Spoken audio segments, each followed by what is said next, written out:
జై శ్రీమన్నారాయణ. ఈరోజు మనం ధర్మపదం గ్రంథములోని చాప్టర్ 3 శ్రీమద్ రామాయణం అరణ్యకాండ విభాగము 44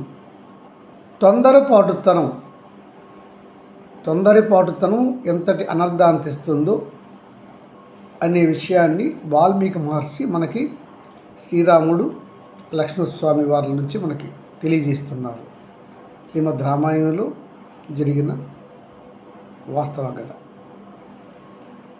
శ్రీరాముడు తన భార్యను ఎవడో దుష్ట రాక్షసుడు లేదా జంతువు ఎత్తుకుపోయింది అనే బాధతో ఉన్నాడు. ఇంకా సహజ స్థితికి ఇంకా రాముడు రాలేదు. భార్య లేదు అనే బాధ అతను జీర్ణించుకోలేకపోతున్నాడు. ఏమైందో అని ఆతృత ఆలోచన ఆయనలో ఉన్నది. అతని తమ్ముడు లక్ష్మణుడు ఇద్దరు సీతాన్వేషణలో ముందుకు సాగుతున్నారు. శ్రీరాముడు ధనస్సు పట్టుకొని ఉన్నాడు.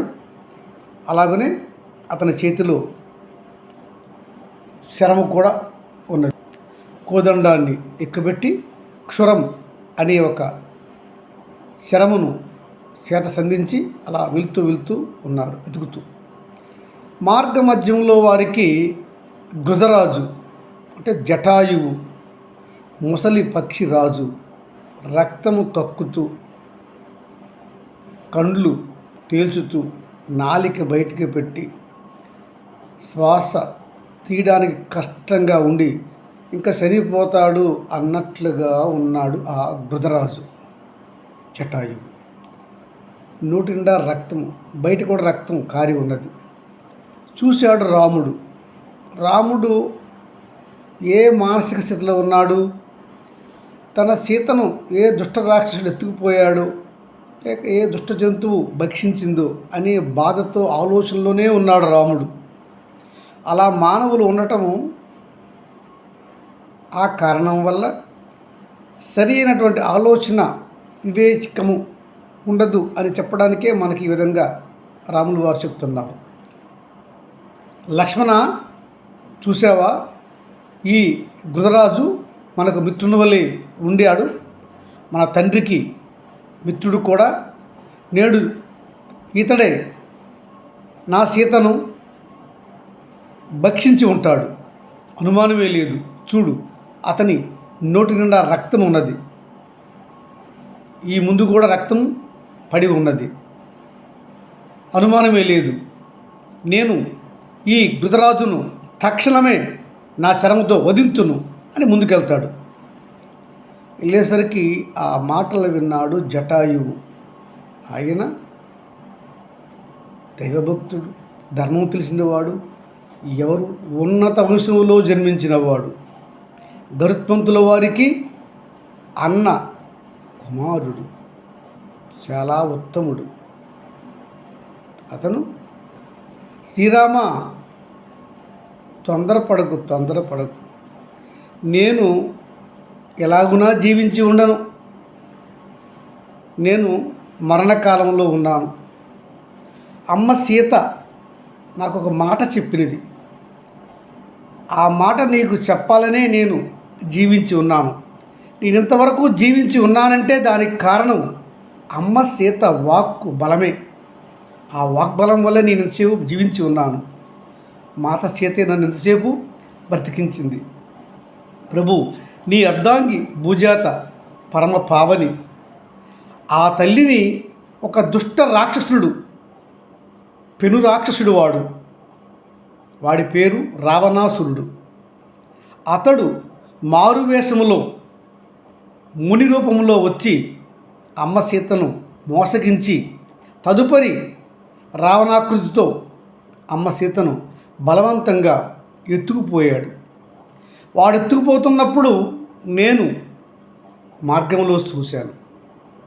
ఆ వాయు మార్గంలో వాడితో నేను చాలాసేపు దండించి తప్పు భూమాత పుత్రిక ఆ సీత, ఆమెను విడిచిపెట్టు.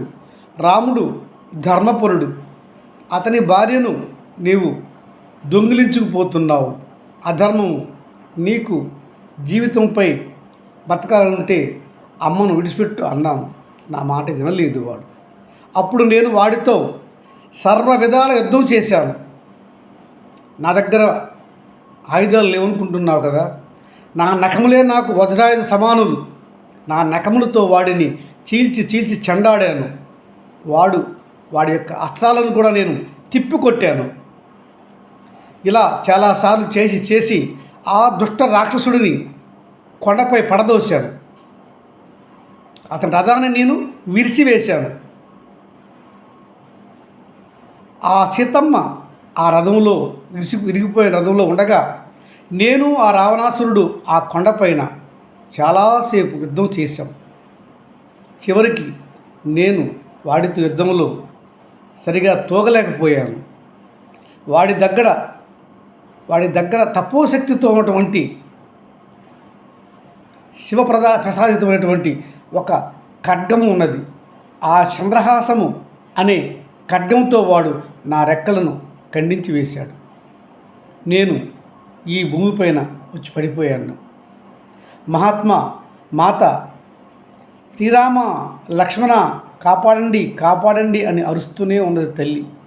నాకు చివరగా ఒక మాట చెప్పింది ఆ మాత. ధృతరాజా, నీవు పోరాడి చాలలేకపోయావు ఈ దుష్ట రావణాసురుడితో. కనీసం ఈ వార్త నీవు నా పతిదేవునికి చేరవేయి అని అమ్మ చెప్పారు.